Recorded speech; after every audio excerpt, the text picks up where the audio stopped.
जय हिंद दोस्तों, मैं कुणाल आपका स्वागत करता हूं। ये हमारे इकोनॉमिक्स के सीरीज का 12वां वीडियो है और आज का टॉपिक है आर्थिक उदारीकरण के अंतर्गत उठाए गए कदम। हम देखते हैं कि आर्थिक उदारीकरण के अंतर्गत कौन कौन से कदम उठाए गए थे। आर्थिक उदारीकरण, जिसे हम लोग एलपीजी रिफॉर्म भी कहते हैं, एलपीजी रिफॉर्म 1991।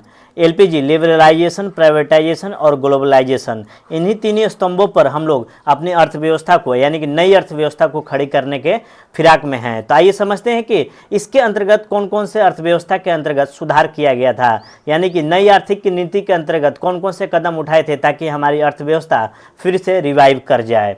तो देखते हैं कि सबसे पहले औद्योगिक नीतियों में क्या परिवर्तन हुआ। तो ये समय को हम लोग देखते हैं कि कौन सा समय रहा है औद्योगिक नीतियों में परिवर्तन को लेकर। 1991 से लेकर अभी तक हम लोग 2024 तक पहुंच चुके हैं और लगभग 34 साल का समय हो चुका है। तो मोटे तरफ हम लोग 2020 तक का देखेंगे और 2020 तक का, क्योंकि ये दशक का हिसाब है, 1990 से 2000, 2000 से 2010, 2010 से 2020, इन 3 दशकों के बीच में जो आंकड़े हैं उनको देखेंगे। बाकी इकोनॉमिक्स के आंकड़े अपडेट होते रहते हैं, तो आप लोग खुद अपडेट करते रहिएगा। मैं मोटा मोटा एक ओवरव्यू दे रहा हूं ताकि आपको चीज़ों को समझ बेहतर हो सके। तो देखते हैं कि इन 3 वर्षों में क्या सुधार किए गए हैं। तो सबसे पहले देखते हैं कि औद्योगिक नीतियों में क्या परिवर्तन किया गया था। हम जानते हैं कि 1991 से पहले लाइसेंस, परमिट और कोटा स्थापित होते थे, निर्धारित किए जाते थे उद्योगों के लिए। तो अब क्या किया गया कि लाइसेंस, परमिट, कोटा राज को समाप्त कर दिया गया, जिसे सम्मिलित रूप से इंस्पेक्टर राज भी कहा जाता था। तो इनको समाप्त कर दिया गया। अब उद्योगों पे से जो नियंत्रण है, सरकारी पकड़ है, अब धीरे धीरे कम होती चली जाएगी। तो ये क्रमशः किया जाएगा, सडन नहीं किया जाएगा। और इसके अलावा जो पीएसयू है, सार्वजनिक क्षेत्र के उद्यम, PSU public sector in undertaking, PSU जिसको बोलते हैं, पीएसयू में अब निजी क्षेत्रों को भी आमंत्रित किया जाने लगा। इसके अलावा सार्वजनिक क्षेत्र के उद्यमों के लिए जो आरक्षित उद्योग थे उनकी संख्या को कम कर दी गई। ठीक है। और 2020 तक हम देखते हैं कि रक्षा एवं पेट्रोलियम में निजी क्षेत्रों को भी आमंत्रित किया जाने लगा, जिसे रिफाइनरी बोलते हैं। तो यहाँ पर निजी क्षेत्रों का भी प्रवेश हो जाता है। निजी क्षेत्रों के लिए द्वार खोल दिए गए, रक्षा क्षेत्र में, डिफेंस के क्षेत्रों में, रिफाइनरी के क्षेत्रों में। इसका सबसे बड़ा सबूत एक और देखें तो एयरलाइंस के मामले में। एयरलाइंस के मामले में क्या था कि एयर इंडिया और पवन हंस ये सरकारी थी। ठीक है। ये बहुत घाटे में चल रही थी और इस कारण से सरकार भी बहुत घाटे में थी। ठीक है। अब यहाँ भी एयरलाइंस में भी निजी क्षेत्रों को आमंत्रित कर दिया गया, जिसमें स्पाइस जेट, इंडिगो जैसे हमारी एयरलाइंस दिखाई देती है। और प्रतिस्पर्धा बढ़ने लगा, जिससे क्या हुआ कि ढेर सारा और भी आने लगा, जैसे कि किंगफिशर भी आने लगा। इससे क्या हुआ कि जो भी थे उसमें यात्री थे, उनको अच्छी सुविधा देने के लिए आपस में एयरलाइंस के बीच में प्रतिस्पर्धा बढ़ने लगी थी। तो निजी क्षेत्रों को आमंत्रित किए जाने से ये लाभ होने लगा। अब क्या किया जाने लगा कि वे क्षेत्र अब तक जो सरकार के लिए आरक्षित थे, यानी कि सरकारी उद्योग जो थे पीएसयू के लिए थे, वे क्षेत्र अब तक सरकार के लिए आरक्षित थे, उनमें प्राइवेट सेक्टर या निजी क्षेत्रों को आमंत्रित किया गया। ठीक है। इसको थोड़ा सा ध्यान रखिएगा। इसके अलावा MSME micro small medium enterprises, सूक्ष्म लघु मध्यम उद्योगों की संख्या को कम कर दिया गया। हम पीछे देखे थे कि एमएसएमई के लिए बहुत सारे उद्योग आरक्षित रखे गए थे। इस वजह से क्या हुआ कि हमारे देश में महंगाई बढ़ गई, क्योंकि इनकी उत्पादकता बहुत ही खराब थी, क्योंकि कॉस्ट ऑफ प्रोडक्शन बहुत ज़्यादा था। अब ग्राहकों को महंगी कीमत पर चीज़ें खरीदनी पड़ रही थी, जिसकी गुणवत्ता भी खराब रहती थी। ठीक है। और गुणवत्ता खराब रहती थी। अब इन लोगों में गुणवत्ता क्यों खराब है? क्योंकि इनमें कंपटीशन का भावना नहीं था, उसमें नवाचार नहीं था, क्योंकि इनको आरक्षित कर दिया गया था। तो घिसा पीटा जो भी सामान है बेचा जा रहा था। आधुनिक तकनीक का अभाव था, मॉडर्न टेक्नोलॉजी का अभाव था चीज़ों को उत्पादन करने में। इसका प्रभाव औद्योगिक परिदृश्य पे पड़ रहा था। अब इनकी संख्या को धीरे धीरे कम कर दिया गया ताकि हमारी अर्थव्यवस्था फिर से रिवाइव हो सके। हालांकि एमएसएमई का जो क्षेत्र होता है, ये रोजगार उपलब्ध कराने वाला सबसे बड़ा क्षेत्र है और आज भी ये हमारे लिए बहुत ज़्यादा महत्वपूर्ण है। इसके अलावा हम देखते हैं कि विदेशी निवेश को हम लोग आमंत्रित किए। हम देखे थे कि 1991 के दौरान बैलेंस ऑफ पेमेंट क्राइसिस हुआ था, बीओपी। क्योंकि हमारे पास मात्र 10 दिनों के लिए विदेशी मुद्रा बच चुकी थी। हमारे पास कितने दिनों के लिए विदेशी मुद्रा थी? 10 दिनों के लिए, जिससे हम लोग आयात कर सकते थे। तो इस वजह से हम लोग क्या किए कि हम अब भविष्य में कभी विदेशी मुद्रा का कमी ना हो, इस वजह से हम लोग विदेशी निवेश को आमंत्रित करने लगे। इसके पीछे मुख्य 2 कारण था कि हमारे पास पूंजी का अभाव था और तकनीक का अभाव था। हम लोग संरक्षणवाद की नीति को लेकर चल रहे थे, जिससे हम लोग टेक्नोलॉजी के मामले में पिछड़ गए, क्योंकि हम लोग अपने उद्योगों को संरक्षण दे रहे थे तो उसमें नवाचार का अभाव था। तो तकनीक का अभाव और पूंजी का अभाव के कारण हम लोग विदेशी निवेश को आमंत्रित किए। इसके लिए प्रक्रिया को सरल बनाई गई, यानी विदेशी निवेश के लिए प्रक्रिया सरल बनाई और उदार बनाई गई, जिसे एफडीआई बोलते हैं, फॉरेन डायरेक्ट इन्वेस्टमेंट जो होता है प्रत्यक्ष विदेशी निवेश, उसको हम लोग आमंत्रित करने का प्रयास किए। इसके लिए प्रक्रिया को सरल बनाया गया, उदार बनाया गया। इसके अलावा क्या किया है कि विदेशी निवेशकों को शेयर मार्केट में धन लगाने की अनुमति दे दी गई। विदेशी निवेशकों को शेयर मार्केट में धन लगाने की अनुमति दे दी गई थी।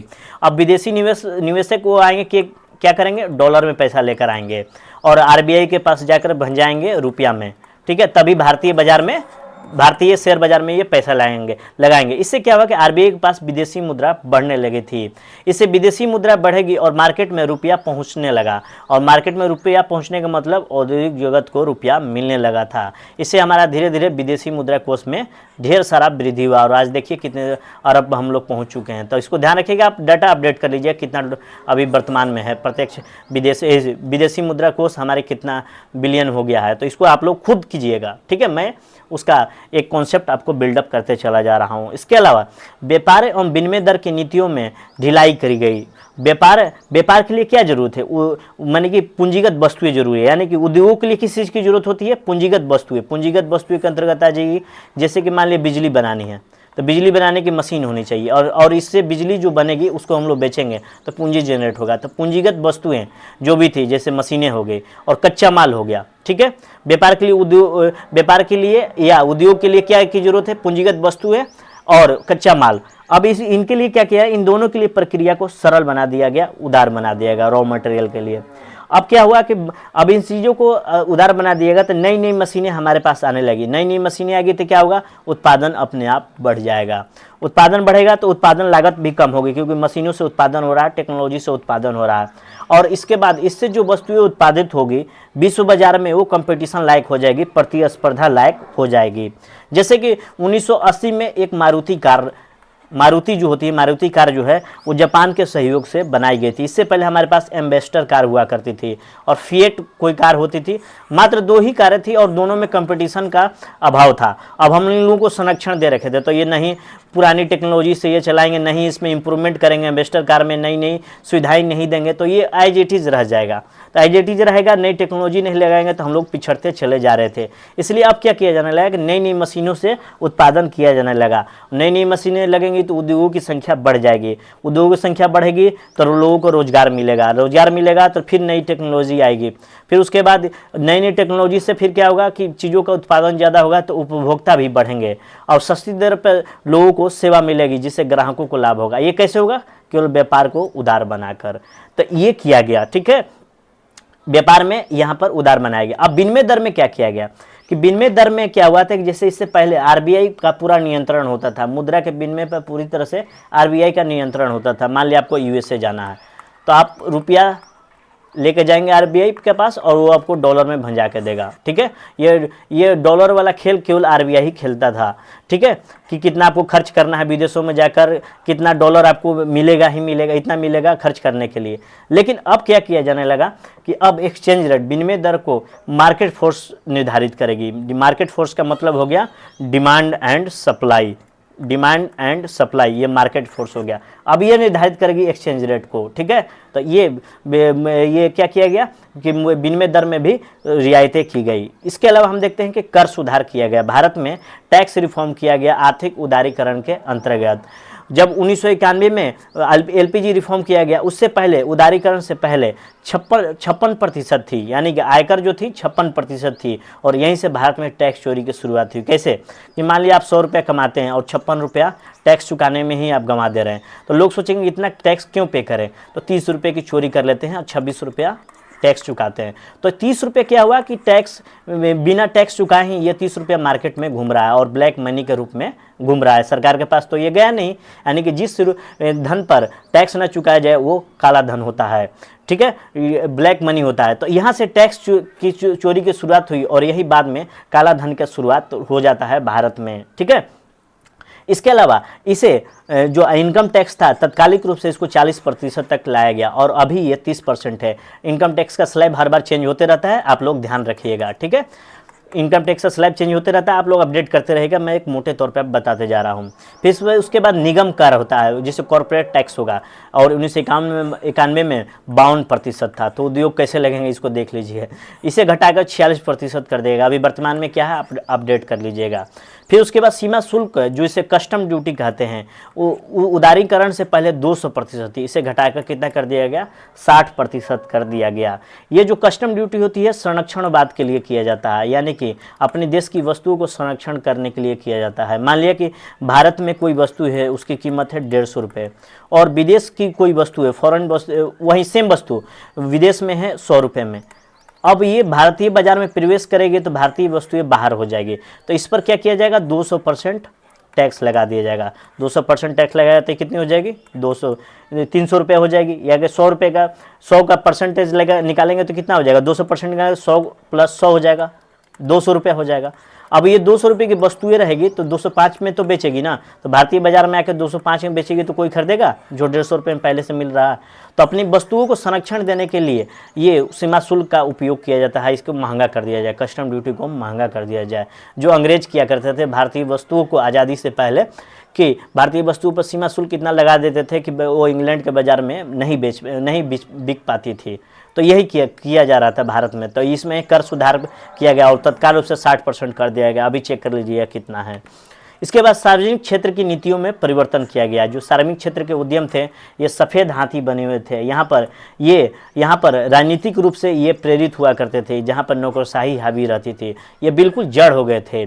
सफ़ेद हाथी का मतलब होगा ये कभी लाभ नहीं दे सकते थे।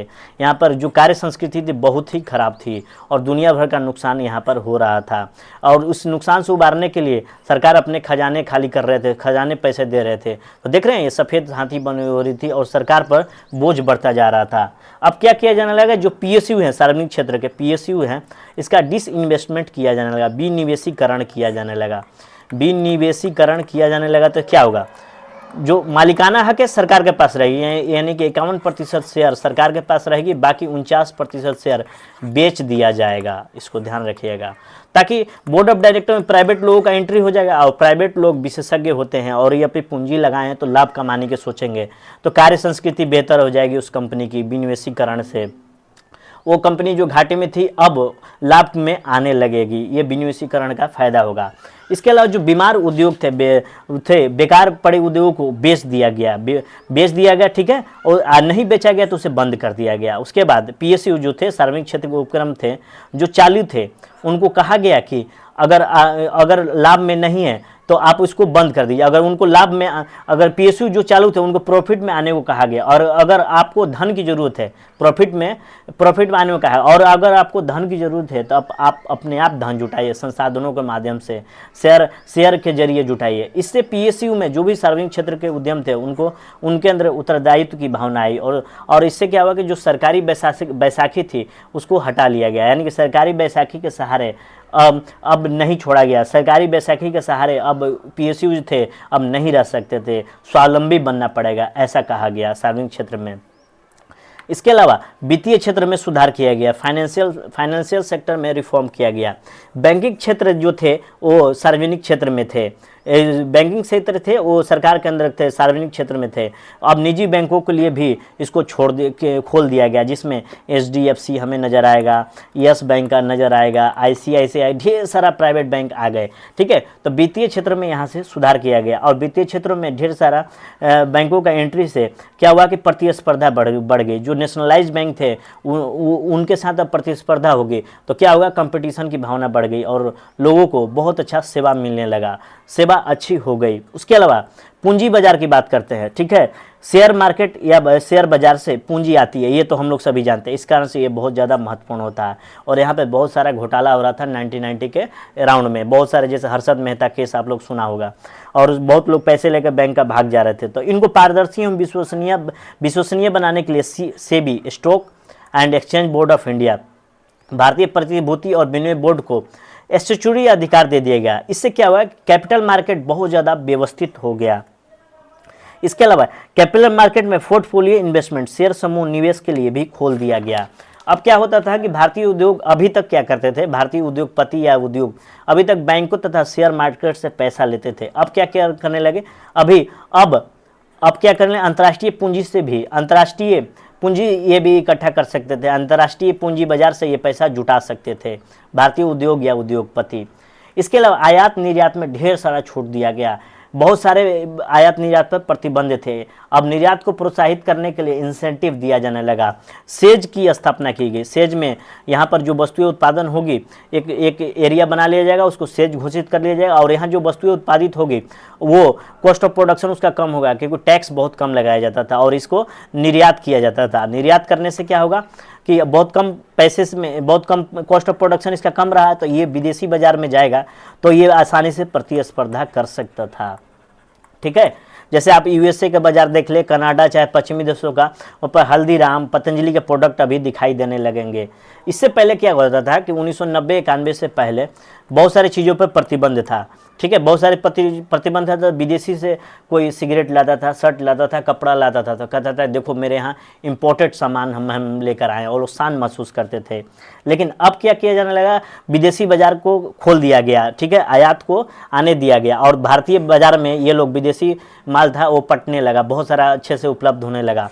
तो अब कोई विदेशी चीज़ नहीं बची, विदेशी ब्रांड था वो भारतीय बाजार में बिकने लगा। तो जो चोरी छुपे विदेशी वस्तुएं आती थी उसमें भी कमी आया, और ब्लैक मनी में भी रोक लगा आयात निर्यात को प्रोत्साहित करने से।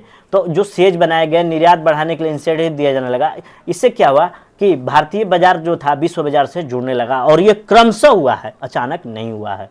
तो ये आर्थिक उदारीकरण के अंतर्गत 7 कदम उठाए गए थे। इसके अलावा और भी थे, मेनली मैंने ये दिखा दिया। तो सबसे पहला कदम था औद्योगिक नीतियों में परिवर्तन। दूसरा, विदेशी निवेश को आमंत्रित किया गया। तीसरा, व्यापार एवं विनिमय दर की नीति को आसान बनाया गया। कर में सुधार किया गया। चौथा, सार्वजनिक क्षेत्र के नीतियों में सुधार किया गया। वित्तीय क्षेत्र में सुधार किया गया। पूंजी बाजार में बहुत ज़्यादा रियायतें दी गई, और आयात निर्यात में छूट दिया गया। अब इस सारे कदम जो उठाए उसका क्या प्रभाव होगा, अब अगले लेक्चर में हम लोग देखेंगे। तो आज भर के लिए इतना ही। आपके सहयोग के लिए धन्यवाद। नमस्कार, जय हिंद।